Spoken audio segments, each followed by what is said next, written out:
Hello and welcome to my review of set 75417, the Ultimate Collector Series 8 TST with 1,513 pieces and retails for $260 Canadian. At the front of the box it shows the ATST in all its glory with a green hue behind it to make it a lot more Endor-y. I don't really know how to explain that, but it just reminds me of Endor. And down there is some more information, or most of the information that I just listed, and like a logo just like that. On the side of the box it shows another view of the ATSG with its name and the Star Wars and Lego logos up top right there.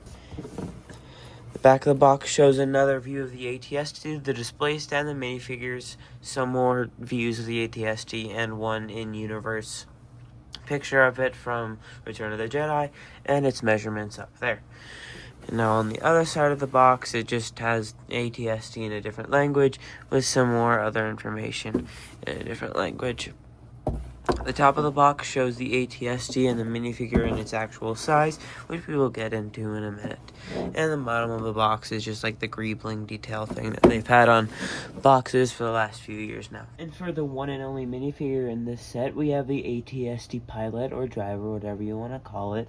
And it actually looks very good in this set. It has some nice arm printing, which makes this exclusive to this Ultimate Collector Series set that is on both of the arms right there, and he's holding a small range blaster in his hand, and he has the newer ATST AT-AT driver head mold that you can see on his head with goggles and some nice detail on the side of it as well.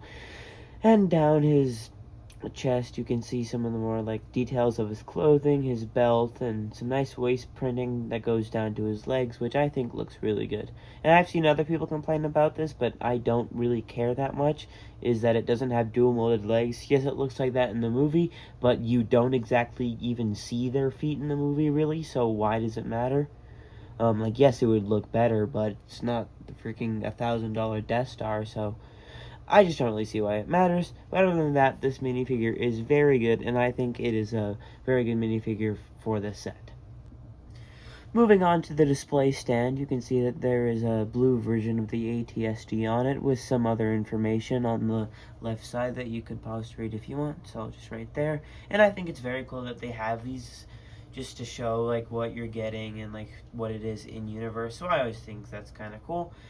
And it has that nice, I think it's the matte finish and not like the glossy one or the sticker one, so I think that's a lot better than the sticker or like the nice shiny one that got ruined like 5 seconds out of the box, so that's what I've seen at least. On the left side of it, you can see that there is 2 studs to place your ATST driver, and he fits nicely on there. Because the ATST is not minifigure scale, he won't fit in there, so this is just a perfect way to display him right there.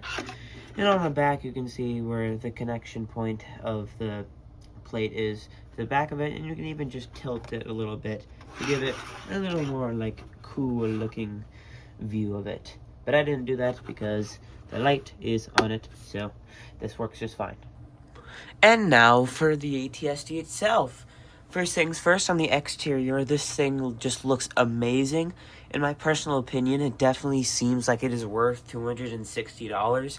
Maybe like a little bit less, but it still like feels like it's worth that amount of money, especially because like the legs don't have movement, but you can move the head like that. You can move this up and down. You can even pose the side guns, which I think is an amazing feature, and you can even pose these, but I don't want to because I don't want to ruin the look right now.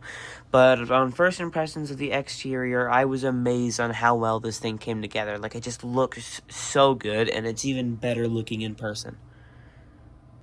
Starting down below and working our way upwards, we'll start with the feet, which has a very nice design on it, and I just think it looks really good. You can see that it uses one big piece to have that nice curved look right there, and that is repeated on both sides and both feet. It has this nice little weird like wire cutter thing that can move up and down, and I'm pretty sure this entire thing can move up, but just keep it down. It looks best like that. All the building techniques and just the way it is built is just amazing. Like, it's very sturdy. Like, you can definitely like move this thing around a lot and it won't topple over. So the feet have like a really great design on them, and it's very sturdy. But there is one thing I noticed that I've never seen before, that on the bottom of the foot, they have these, like mine are a little bit dusty, so I'll just wipe those off. But it has these like weird little rubber pegs on them. And I was surprised because I have never seen these before, and they're rubbery. They're not like a usual Lego piece. But I'm pretty sure that's just to give this thing a little more grip on it, because like it's sliding, but like it would slide a lot less if it was just the plates under it. So I think that's a really good extra thing that they added there. And now onto the legs of the ATST. And these things, like you probably won't pay much attention to them, but they still look like really good on this. Like you can see it has this circle right here that is used. Everything is copied on both of the feet, so you can just assume that. But you can see there's some nice plating detail, or like basically studless plates, like just all the way up the leg. I'll show you a little bit more like that. And even have like some of the joints have like these weird connections that are actually on the ATST, and I think those look really good. And it also has some more detail, like just right up here, you can see more of that detail. These to me look like weird canister thingies, so I don't really know why those are there, but then they nailed the design of it, Lego did.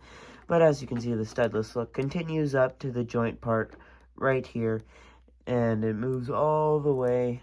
So just like this entire part of the leg is just connected to the body right here. And it's a very strong connection. Like if you move it around and like hold it and stuff, it won't break off, which is great. And you can also see some more bar details and some like a paint roller piece. And some of like one of the stickers in this set that it doesn't match the gray, but it's not that noticeable. So I don't think that matters that much because it still looks good. It's a good looking sticker. And over here, you can see that it has this weird little, like, extra piece of armor that you can move up and down, but I like keeping it down because I think that's what it looks best at. Now on to the main body of the ATST. Up front, you can see there's a single wire moving down to the bottom of the body.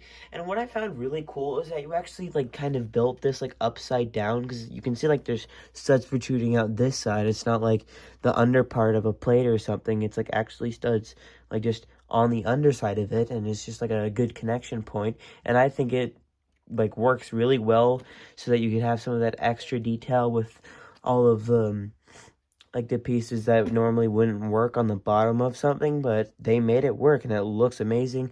And you can see that little small half circle thing right there, and it looks really good for some detail. And around up top, you can see the connection of where the thing gets placed for the head to go, and you can see more of the detailed pieces that they used and some more of the stuff back here. These are at a slight angle, and I think like all the angling right here looks really good for like how they did it. I just think everything in this set looks amazing. And there's another angle of like that weird back area that still looks good. It's just confusing why it's there. And probably the best part of the body is just the back, because they use those like weird stripe pieces, and I think it looks amazing right here. They use some nice plates to outline it so it actually looks like how it's supposed to be in universe, and I just think it looks great. Like Lego really nailed the design of the entire like body part of this ATST, and legs and feet included. Now I did also want to show you a little bit of how the neck connects to the body. I'll take the head right here. You can see it has that one piece that like every single movable head or something uses in every Lego set ever, and a little axle piece right there. And also one thing I noticed is that like I guess like there is a tire for like suspension or something, but it's just kind of a weird detail that's there. So that's kind of cool.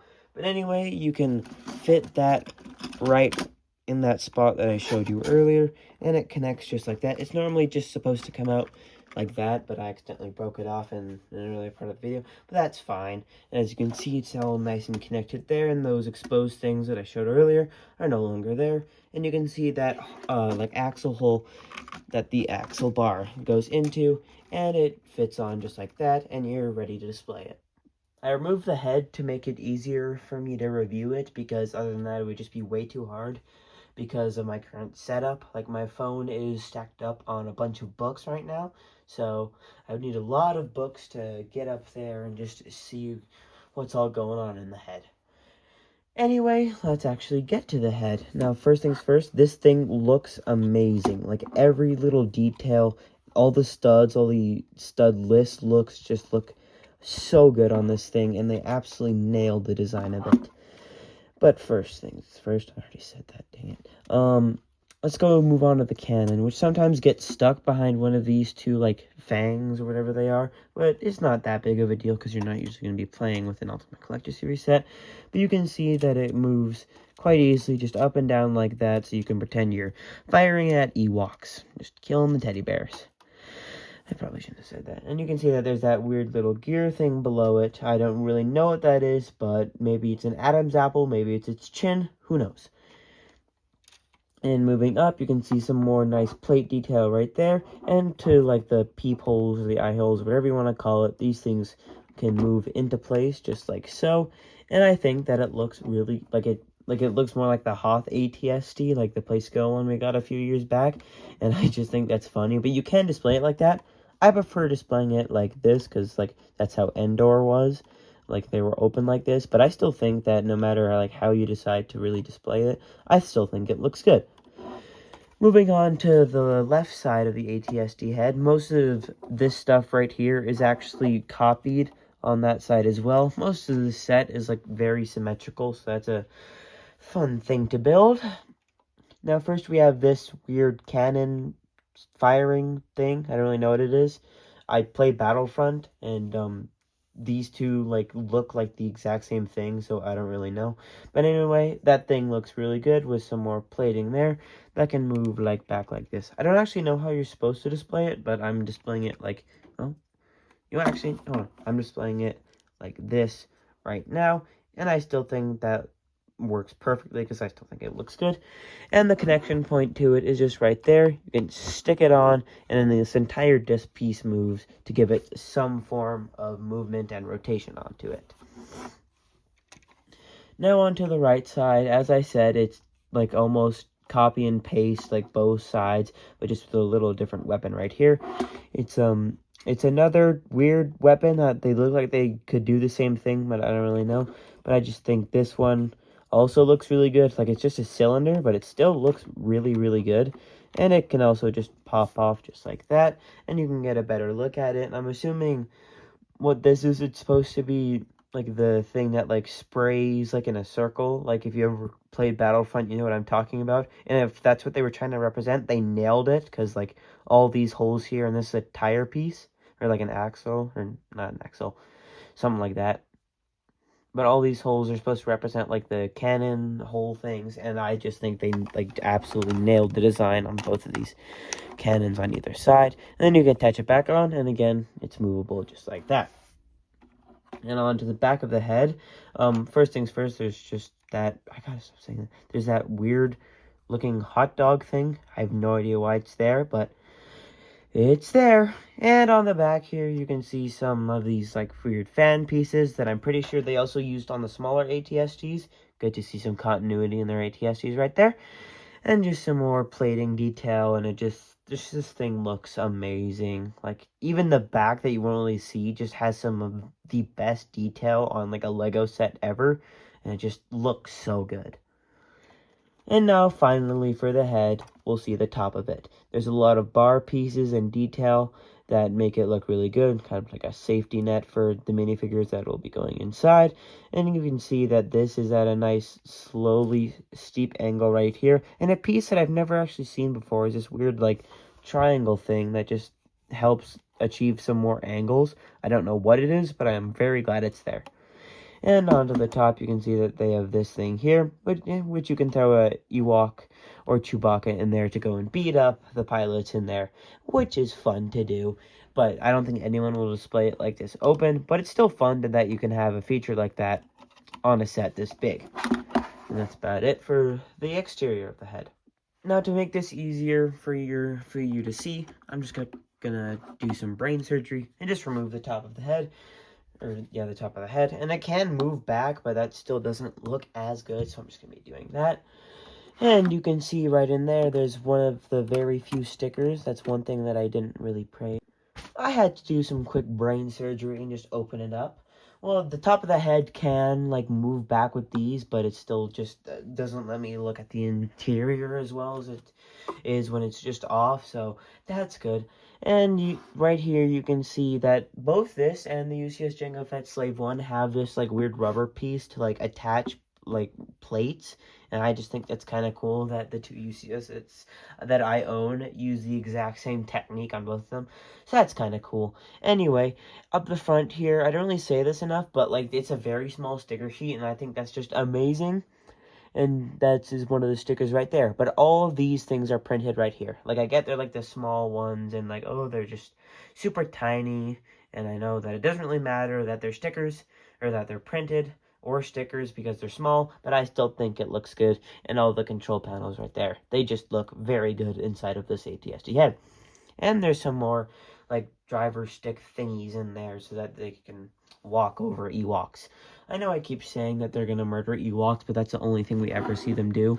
And more on the interior, you can see that they have two brown chairs right there, and that they just look good. And one thing I noticed is that they printed this piece onto a sticker, like they made a Lego piece onto a sticker. And you can see that black stripe just move all the way down to the seats right there.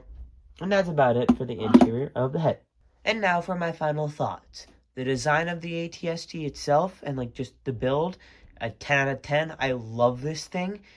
The structure is awesome. Like, it's just built really well. It looks amazing, and the studless and the stud look goes so well together, and I just think this thing looks amazing. The minifigure, like a 7 out of 10, because like I like the minifigure. It's just not my favorite minifigure because I don't really care about it. And I also don't care about the fact that it doesn't have dual molded legs. I mean, it is a UCS set, but I just don't really care. And for your value for money, $260, to me, it seems like a fair price point. Like, I think the most fair it could be would be like $230, I think. But I still think $260 is not a bad price for this thing, and you will not be disappointed if you do decide to buy it. But the one thing is that if you didn't decide to buy it, like if you're just not a big fan of walkers or things like that, I don't think you'd really miss it. Like it's a cool set, but if you didn't buy it, I don't think you'd really care that much. It is a very good set, and if you bought it, you would not be disappointed. But if you didn't buy it, I don't think you'd care that much. And I think that's great for a set, that if you have it, it's amazing. But if you don't have it, you don't really care. And I think that's just fine for a set like this. No, overall, I give this thing an 8 out of 10. Most of that is brought down by the minifigure, but other than that, this thing is just amazing. I can't stop praising it. And those are just my final thoughts. Feel free to comment your thoughts in the comment section below, and I'll see you guys in the next video. Goodbye.